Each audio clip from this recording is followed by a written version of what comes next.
I think the more that we talk about the messy back end, the better off we are as a society. I want to spend some time talking about failures and how we need more failures. I know that your show is very successful, and I know that people are starting to get really serious about exposing some of those mistakes so that we can all learn from them. And I'm so very proud and happy that y'all are doing it and putting out the message, which I think is critical to do, especially now. There is a lot of mess on the way to this seemingly, crystal clean, facade of success. And it's really about the journey, not about the arrival.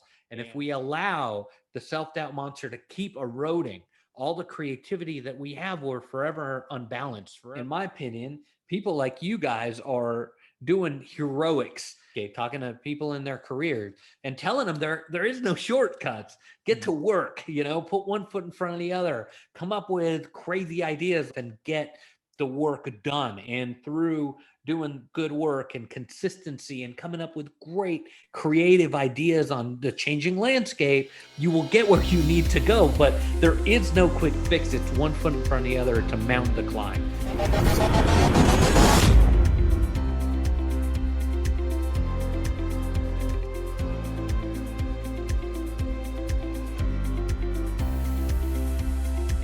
Welcome to the messy back end of entrepreneurship. This is Lee Cassels, co-founder of SFQ Consulting. We all know that the back end is where most businesses fail, and I can tell you from my experience that all businesses have them, from solopreneurs to large corporations. This podcast is all about cleaning up that messy back end so you can save time, make money, and succeed. And now, here are your hosts, Sheila J. Logan and Nate Tucker. Welcome. Thank you. Thank you all so much. We have a wonderful show for you today, especially if you're feeling a lack of creativity that is affecting your profits. Dieter F. Uchtdorf once said, "The desire to create is one of the deepest yearnings of the human soul." And Bruce Garabrand said, "Creativity doesn't wait for that perfect moment. It fashions its own perfect moments out of the ordinary ones." So let's reconnect with our creativity today. On our expert segment today, we're going to be speaking with Nir Bashan about how to harness the power of creativity to improve profitability. From working with Hollywood and music stars like Woody Harrelson and Rod Stewart, Nir discovered something that may shock you. These creative superstars aren't all that different from you or I. It's just that they have mastered a method of repeatable and predictable creativity, a type of creativity that anyone can learn. And it turns out that's the same of creativity that can be used in business and careers everywhere. And you'll hear real questions and stories from real entrepreneurs with real messy backends. As an added bonus for the Messy Backend Exposed, our expert Nir will not only share his experience, expertise, and the tools he suggests to get your backend cleaned up, but he will also expose finding joy in the journey of creativity and success. And if you're an entrepreneur with a messy back end, you're not alone. So give us a call so we can share your story or question with our experts, 801-810-6726, or visit us at themessybackend.com. Thank y'all so much for joining us on today's episode of The Messy Backend. Coming soon, watch for the messy back end of being a single mom, as well as many other messy back end topics, from photography, speaking, book writing, traveling, and more. How would you like to have your very own Messy Backend podcast? Find out more about how you can use our team, our brand, and our online platforms to start and build your own Messy Backend podcast. Visit themessybackend.com/join for details. Nate and I would love to be on your podcast or speak at your next event. Visit themessybackend.com/speaking to send us your event details and learn more about us and our speaking topics. Thank you to our sponsor, Yes Women's Network, where you will find the connections you need to achieve your dreams. Find out more at yeswomensnetwork.com. Don't forget to subscribe, folks, to our podcast. Head on over to themessybackend.com/subscribe so you never miss an episode. Plus, check us out on Facebook and YouTube to see full video episodes.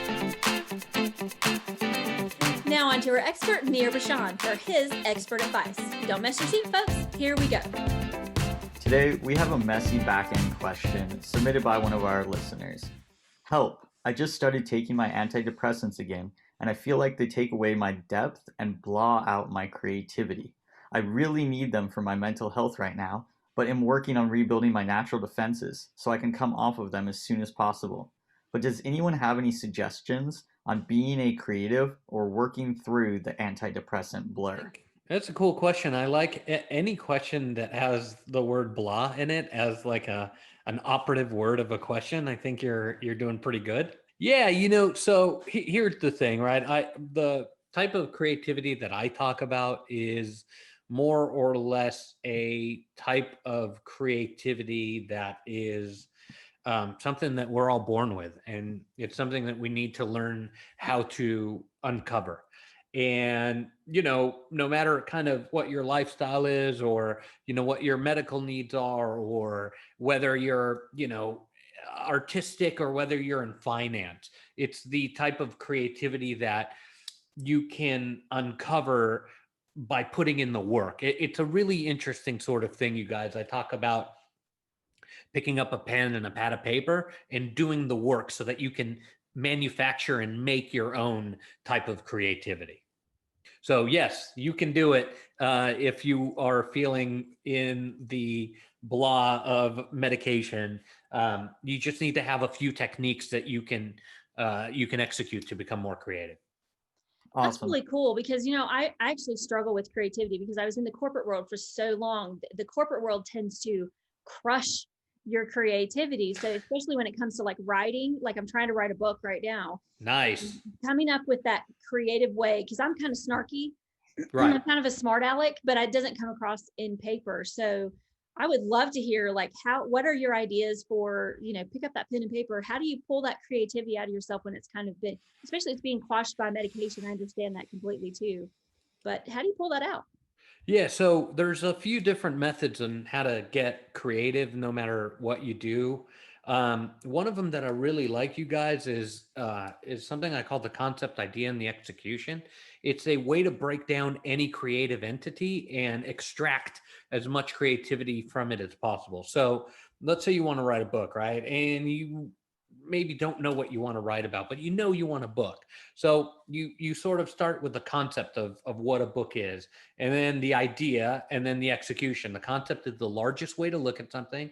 The idea is like a mid-level way, and the execution is like, the creator mindset, 92 tools to enact creativity and innovate. That's the very specific product. And so when you get a piece of paper, you write something down, you write, the execution down, you write the idea down, and you write the concept down. And what ends up happening is you sort of get a flow of where the idea comes from, and it enables you to come up with more ideas. I did that for every chapter that I wrote in the book, and I do it for everything from statements of work with clients to proposals to whatever. It helps me become creative. And yeah, so you just got to get a pen and write down what those three ideas are. Do you know what you want to write about, Sheila? I do know what I want to write about. So for me, it's to help single women, especially to realize that they do have a life, they do have options, they do have, the key to their own prison is themselves, it's within them, and how to pull that out of them to help them realize that they're not alone and they can do, if I can do it, believe me, anybody else can do it. And so is that the big picture? Or would that be the idea? That's more like the idea. That's between the idea and the execution. Mm-hmm. I think that you can go up a little bit and try to see the scope of potential in what that would mean to somebody. So there are plenty of men who perhaps would feel the same way, right? Mm-hmm. And so you have an opportunity to create a product or service that might be beneficial, not just in that niche. Maybe specifically that's where you want to go. But on the concept level, there might be sort of a grand, glue almost that holds the idea together. And maybe it's, creativity is one of those things, you guys, that is as individual as your DNA. No two people on earth will ever practice creativity in the same way. And that's why it's so incredibly powerful. Our brains are literally wired in two hemispheres. One is creative and one is analytical. And we've overdeveloped the analytical side so much that when we start to talk about creativity, it feels so foreign. We're like, what? Let's look at numbers. Let's look at spreadsheets. And, so it feels foreign. But what I'm talking about, Sheila, is a way to look at the biggest idea behind that. Is it independence? Is it freedom that maybe you're talking about? Is it a acceptance? And those types of words start to uplift the idea of your book, right? And from those words, you will get an execution that is true to you. So I'll give you guys an example. I worked with a pizza brand. I won't tell you who, but y'all know them. They're the biggest, they're like one of the three biggest pizza brands in the United States, right? And I sat down with them and we ran this exercise because they wanted to manufacture creativity. They're like, that's why we bought you in. We're paying you a lot of money to consult with us to manufacture creativity. Manufacture it for us, Nair. And I'm like, no, it doesn't work that way. Y'all have to manufacture. I'll help guide you, but you guys do the work. And they're like, okay, cool. So I go concept, idea, and execution. And they were like, this is great. Our concept and idea and execution's pizza. I was like, yeah, but not really. What do you guys, they're like, it's pizza.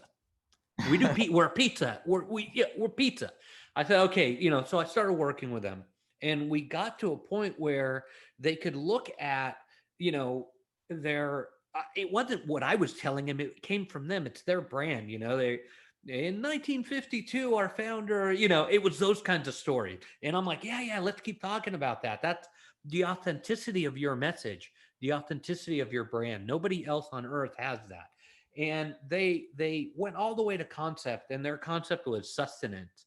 And, sort of, they were telling me that there's pizza delivered to some of their customers that wouldn't eat if they didn't come there every single day.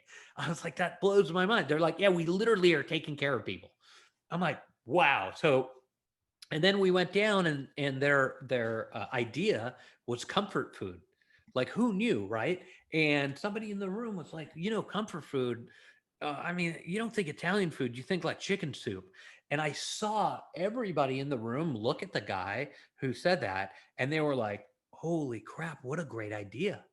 And where this particular brand, I don't do chicken soup, but like, how cool is that, right? And then it started getting people really excited. And we kind of mapped it out. Their execution was, the double stuffed crust, cheesy bread, meat lovers extreme, extra large. That was their execution. But they were able to continually up level, and they actually introduced one of their calzone products, shortly thereafter, because it was a easy spread away from their core, idea or core concept. So will we see a chicken soup from one of these brands soon? I don't know. I think they can get away with it. I mean, Chick-fil-A just did it. And it's wonderful. If you haven't had it, it's so good.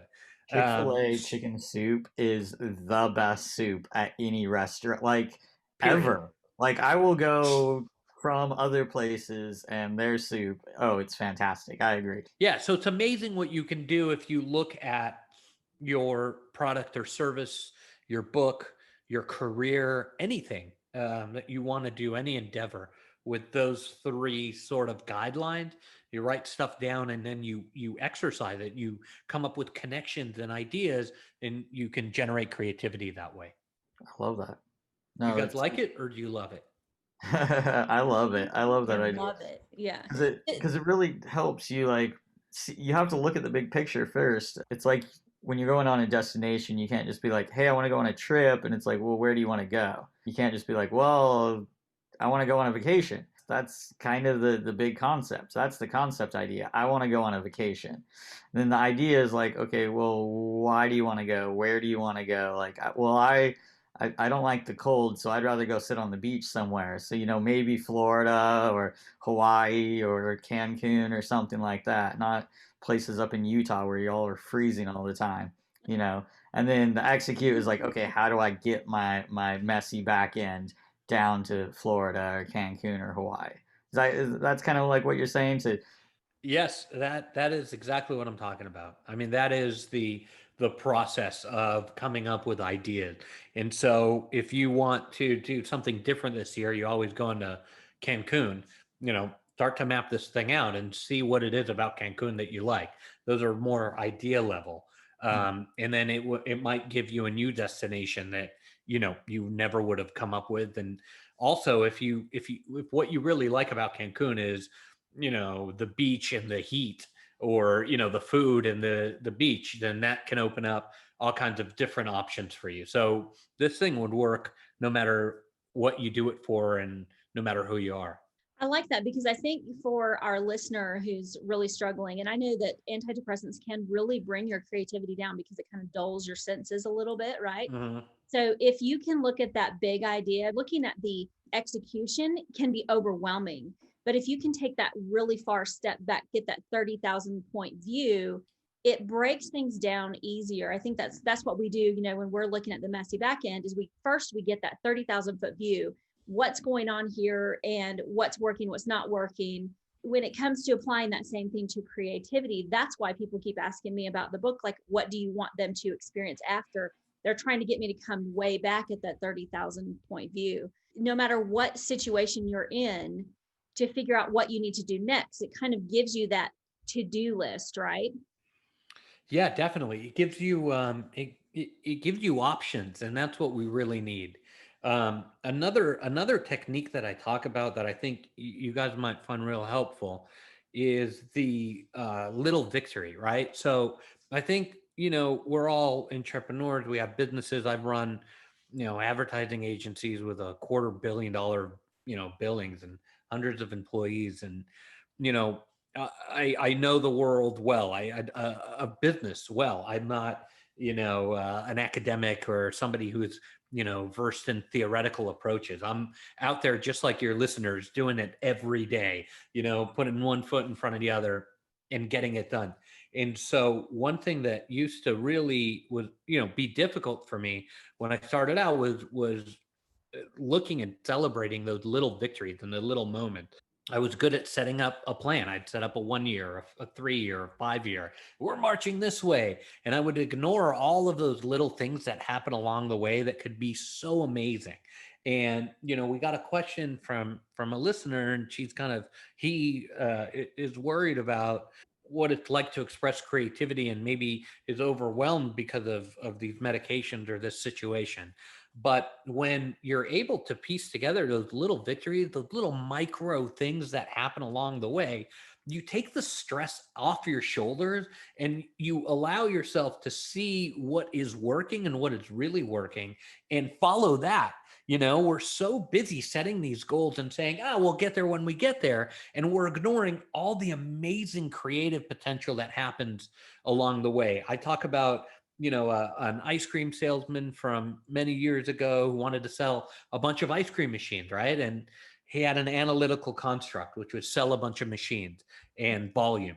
So he got lists and started working the phones and getting, volume is an analytical construct. It's not creative. Like, we're going to call a bunch of people and hopefully sell a bunch of stuff. And, what ended up happening was, like any business, it kind of flatlined after a while and went down, because if we're not thinking with your full mind, you're not thinking with your full potential.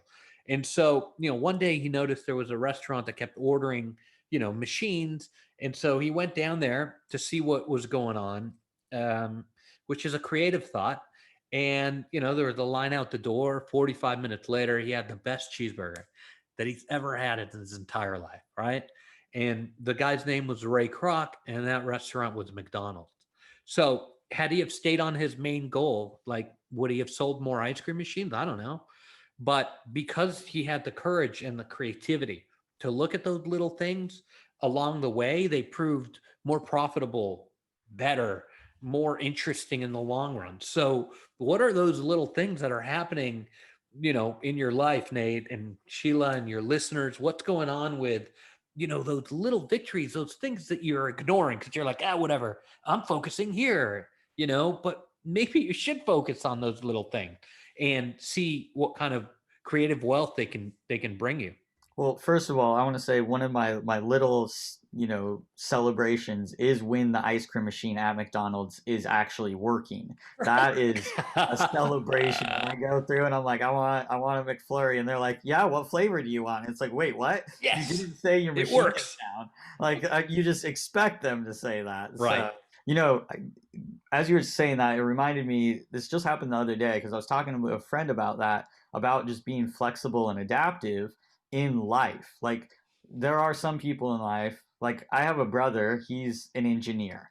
So he doesn't necessarily, at least outwardly, doesn't portray that creative side of his mind a whole lot. Don't get me wrong, he's very creative because he can see solutions and ways to fix things. But he's also very analytical and how do I fix this? What's the solution here? He's not out, creating masterpieces of art, but he can build things. And what my friend and I were talking about is how some people have such a rigid plan for their life, they miss out on all the little fun surprises. Yep.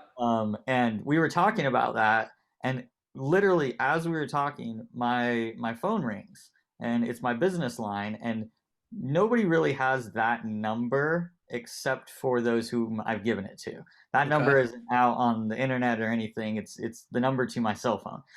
And it rings, and I was like, oh, hold on, let me answer this really quick. And I answer it, and it's a lady, and she dialed the wrong number. But I quickly pulled her up and looked her up online and found out that her website could use a little bit of help. And so I just asked her, I was like, hey, what kind of lead magnets are you using? I work with a lot of other people in your industry. This is an example of something that we've done recently to drive conversion on people's websites. And she goes, oh my gosh, that's brilliant. Send me your information. I want to meet up with you. Let's do this. And my friend was on the other line like the whole time. We were on the computer chatting, and I'm answering. And her face the whole time is like, how'd you just do that, Nate? Like you just took a wrong number and got a new like business lead. I said, well, you just have to go with the flow. She called me, she interrupted my day, so I might as well interrupt her business, disrupt the flow of things and give her a solution, not make her regret dialing that wrong number. And so it kind of reminded me of that as you were saying that. It's like we can't necessarily have those opportunities. If I hadn't answered the phone, because I'm like, no, during this time from 3 to 3:30, I'm talking with this person, and I can't do anything else. I can't, throw a wrench in the gears. But sometimes we need those wrenches to fix other gears that we didn't know were broken. I love how you went from ice cream to throwing a wrench in gear. That's brilliant. I love it. Yeah, it really, so it's an issue of control, right? And we have this desire to control our lives in every minute because we think that we're like, really smart about, things, and we're not that good at it. We're just not. So, in this never-ending quest to try to control every moment, your example is brilliant. It's like, you got this wrong call, you did a little creepy activity by looking her up, but it turned into, something that was positive for the both of you. And that's kind of a neat thing because, you could have just let it go like 99.9% of people would have done and, not capitalized on the opportunity. It really is about understanding that I think the economy is completely changing. It used to be that a product or service was offered to a customer or a buyer, business to business or business to consumer. And, it's a very A-B type relationship. And now, the A-B relationship doesn't really exist anymore. It's completely different now. The A product or service might, go to F for some reason, tie to T might come back to, J, and maybe there's a sale in a year, so things have completely changed in the way that we conduct commerce these days. And people like you, Nate, and Sheila, and some of your listeners who understand that relationship, that the economy has completely changed, will be able to capitalize on the opportunities that come from that nonlinear connection. And those who are unable to get creative and unable to understand, hey, I've got a website, right? And I'm selling product A. Why aren't people buying it? It's like, if you're asking that question, then you really don't know how things work today, And so, Actually, I do want to correct you on that, because Yeah. I know how it works, but half the time I'm like, why aren't they buying? It changes every day and every customer, and that's part of life and creativity too, is trying and trying again and trying again and trying again. You don't always necessarily hit a home run the first time you're up to bat, even if you know how to hit a home run. The whole point is to get up to bat again and again and again. Even the pros, like, if you follow baseball at all, if you make contact with the ball 1 in every 5 swings, you're considered good enough for a multi-million-dollar contract. Sometimes we need to realize that, like, even the pros, they're not as good as we think they are, compared to, like, oh, we need to get it right 100% of the time. No, we don't. I mean, the back end is messy. And one of the things that we like to say here at the Messy Back End is the road to success is messy. People make it sound like it is. Like, we had a guy say, he heard somebody say they made $1 million in 38.7 seconds. But the fact is we don't see everything that happened before that 38.7 seconds, And so we have to look at stepping way, way, way back, getting creative with our answers. I think Nate and I were talking yesterday, when we first started in marketing, it was a 7-touch process to be able to make a sale. And then just 2 years ago, it was 13. I think Nate said yesterday that he had heard it was 21 touches now to be able to make a sale. I personally think that the reason that those touches are getting so far apart is because we're not being creative with the new way of contacting our client. Even before April, I would say back in 2019, things were already starting to go downhill for marketers, where we had to really get super hyper creative with the ways that we reach out to people. We went from this world of, we know the people we live with in our neighborhood, in our church, in our school, to we know people all over the world. And now we're going back to, we want to talk to individuals. Personal branding more than ever started back in 2019. And now with the, everybody being at home, personal branding is even more important. So how do you get yourself out there in a creative way that people aren't expecting, so that you do just pop up unexpectedly in people's, lives? Where do you go? My husband was actually asking me this last night. My daughter just started a comic book. It's super cool. They just got their first 2 issues. And so they were doing a Facebook Live last night. And my husband says, how do they get that out there? What do they do? And I'm trying to explain it to him. And while I'm explaining it to him, I'm going, man, these are really bad answers. Like, how can they find their ideal client, the comic book readers? What can they do? That's a whole talk about finding creative ways to find that niche, because that's definitely not my niche. You can't just do a Facebook Live anymore. You've got to find all those different new funky ways of doing things. Mm-hmm. Yeah. And people who are able to keep up with those changes and get ultra creative, just like you're saying, Sheila, are the people who are going to end up doing well.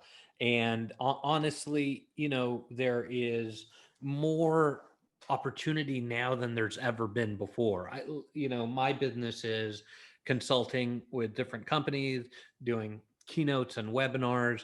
I've introduced a new product that didn't exist 10 minutes ago, where I do coffee with different associations and brands for 15 minutes every day for a week. I get on a Zoom or their inner Zooms or GoToMeeting, whatever, from 8 to 8:15. And literally I sit just like I'm sitting with you now and have a cup of coffee with them. Sometimes 2 people show up, sometimes, 200. And we talk about a creative principle. At the end of the week, we wrap it all up and people love it. People love it. Did that exist 10 minutes ago? No. Did I make that up in a few seconds after coming up with a concept, an idea, and execution? Absolutely. It was really quick. And I thought to myself, what can I do now that everything is completely changed? How do I keep up with these changes? We're all in, back-to-back Zoom and go-tos all day. I mean, from 8 to 6, 7 o'clock, like serial, right? We got our email open, right? I got my email open right now. I'm not going to lie. And then, I got probably 5 texts on my phone in this time that we've been on, and I got to send a proposal to a client, right, for a thing that we're doing in California. I got to get ready for a conference in Dallas next week, right? I gotta think about what I'm going to do, and we all have these million things going on that we're constantly like running, yet there are brilliant opportunities there. In everything I just said, there's a complete marketing plan, there's a complete marketing approach, there's a complete idea that somebody is going to take and say, you know what, we're going to digitize all the issues or episodes of the comic books, and we're going to put them out in this platform, and we're going to find our audience in this way. And the future of commerce, really, whether it's here or whether it's around the world, it doesn't really matter. It is for the taking if you are able to get creative enough, if you are able to take enough risk. But unfortunately, most of us are consumed with the self-doubt monster. And, that monster just constantly tells us that we're doing something wrong, that we're not doing it right, that we don't want to risk our reputation. We don't want to, go get too out there. Oh, who would buy a comic book in this way? Ha ha ha. And that self-doubt erodes the very fabric of who we are as human beings, which is a creative and analytical person living in balance. And if we allow the self-doubt monster to keep eroding all the creativity that we have, we're forever unbalanced, forever unhappy, always wondering why we can't get to the next place that we want to go to. Why can't we arrive somewhere that we're trying to arrive at? So learning how to deal with that self-doubt monster is imperative today. And once we're able to do that, we're able to operate in a more harmonious way so that we can achieve our goals. Oh, hey, I love that. Because I have self-doubt all the time. And I have a friend who just sent me the quote the other day, and I was like, oh yeah, that's a great one, and kind of laughed, but I'm going to bring it up now. And it's Charles Bukowski. He says, the problem with the world is that intelligent people are full of doubts, while the stupid ones are full of confidence. And he sent it in a political statement, rather, because it was that quote with a meme of a certain political figure that is on all of our TVs right now. The best thing is, with that quote, I think it could be related to any political figure, so I'll just let you insert whatever political figure you think needs to be in there. But I think the reason why we have so much more self-doubt these days is because we have so much information at our fingertips. So really, the intelligent people, they're able to go and seek more knowledge and learning, which therefore, according to this quote, if you look at it as an analytical thing, the more intelligent you get, the more full of doubt you're going to get. And the dumber you get, the more full of confidence you get. You want to learn so that you can feel more confident, but I feel like confidence comes from action, not from ideas, or not from intelligence. You can read books left and right on, how to, approach people better and know exactly what you're supposed to say, but then you get that wrong number and you go, oh, okay, thanks, bye, and you hang up. I think the doing, Nate, is stepping outside your comfort zone. And when we're able to step outside our comfort zone, we can sort of get new opportunities that were never there before. When we are a little bit uncomfortable, we open up opportunities that that just literally weren't there before. And doing that, I think, is incredibly important today. I think too, it comes down to a little bit of fear, right? Because there are so many trolls out there these days. You can't do anything without somebody seeing it somewhere. Remember the guy who on BBC is talking about North Korea, and his kids come in the back and his wife comes bolting in. And I was showing that to my husband the other day. I said, we don't care what happens on the messy back end, because if it can happen on BBC during a North Korea conversation, it can happen in the messy back end. But the fact is that poor guy now said that everywhere he goes, people want to take pictures with him. He says he came in through customs and the cops pulled him over so they could take pictures with him in customs. They're like, this, you're the BBC guy, so you don't want to be known as the BBC guy.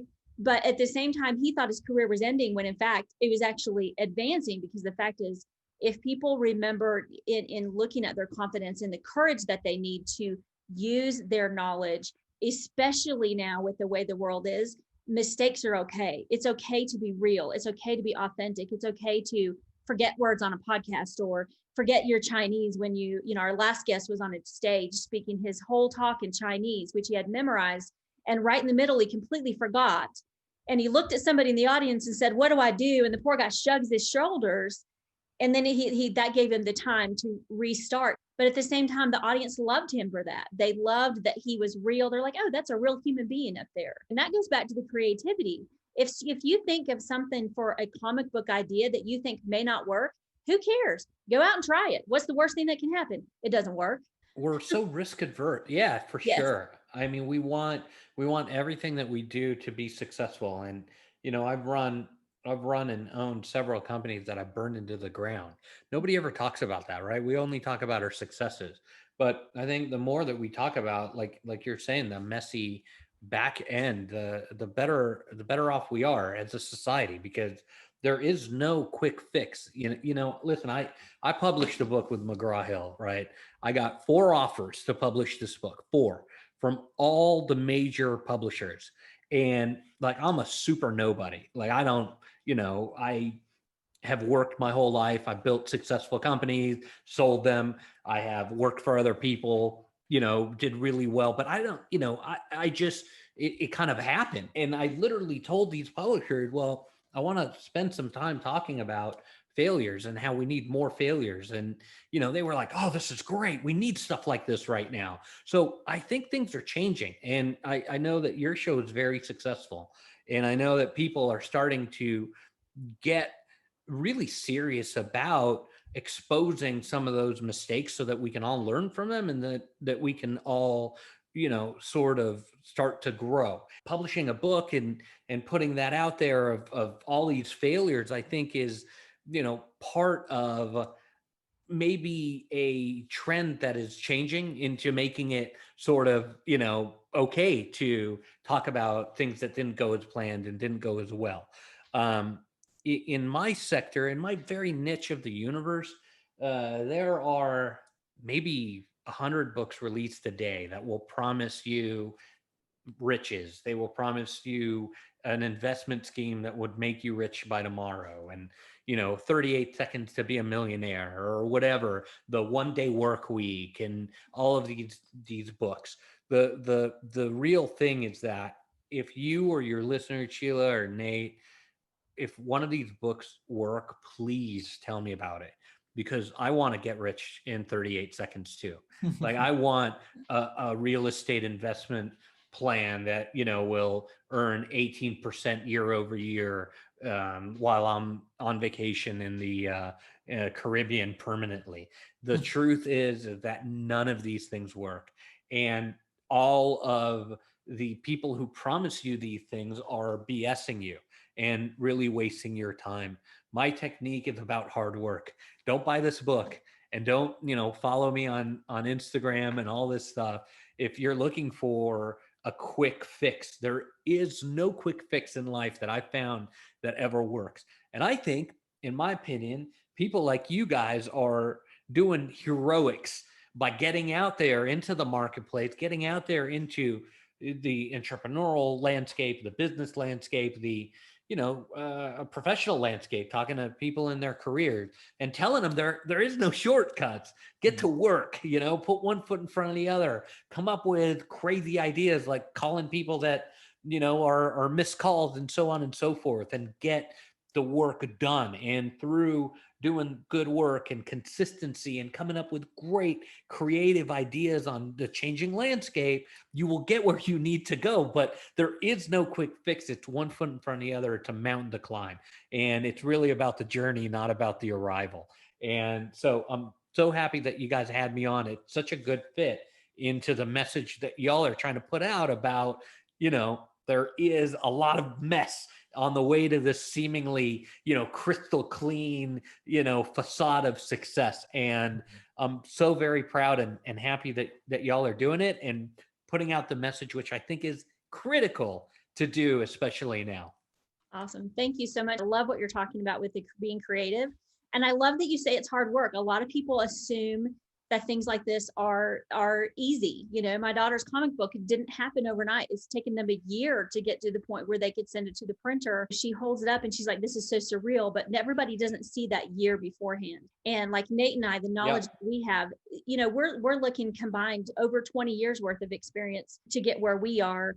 And yes, we have a podcast, and yes, we're starting to get, some notoriety for it, but it's been a long time coming.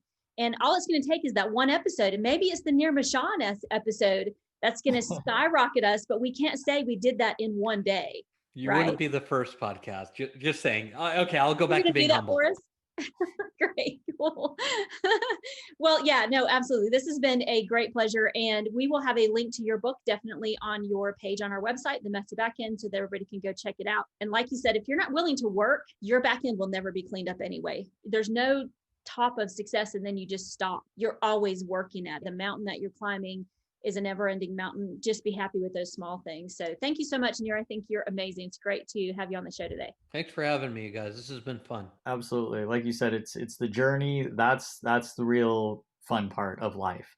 It's life itself. It's not the destination. It's getting there. And I thank you and all of our listeners for being on the journey with us today. We can grow together and learn a lot and, fail together, strike out together. And then when we hit those home runs, we can celebrate together. Well, folks, that's all for today's episode of The Messy Backend. It's Nate and Sheila signing off until next time. Thank you to our advertiser, PodServe FM. They will help you get your podcast hosted and published quickly and easily. Visit them at podserve.fm/messy to find out more. And thank you to our advertiser, ThriveCart.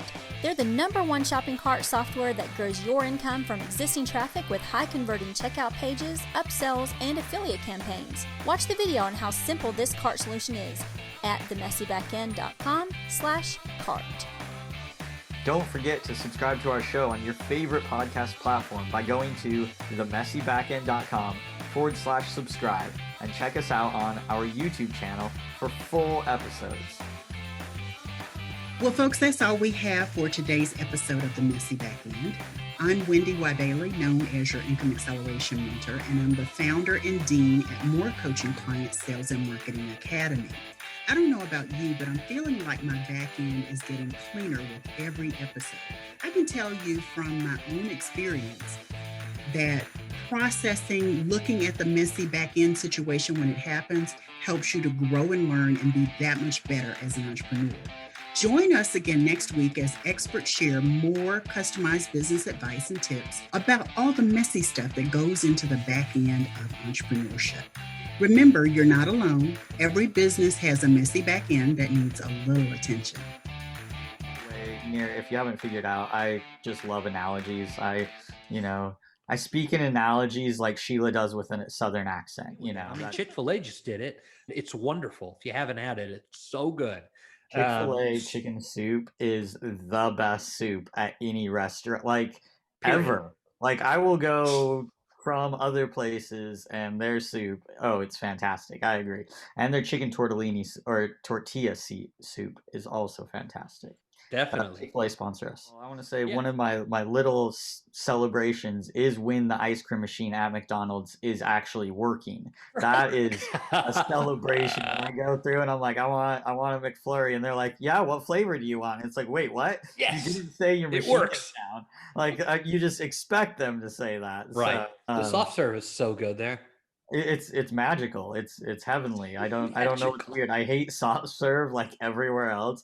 I am an ice cream snob. Snob is a good way of putting it. The fact is that there's more Bessie backend showing now than ever. Because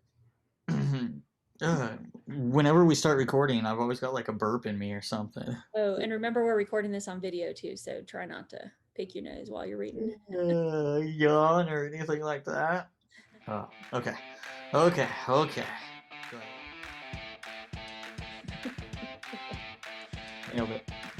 it.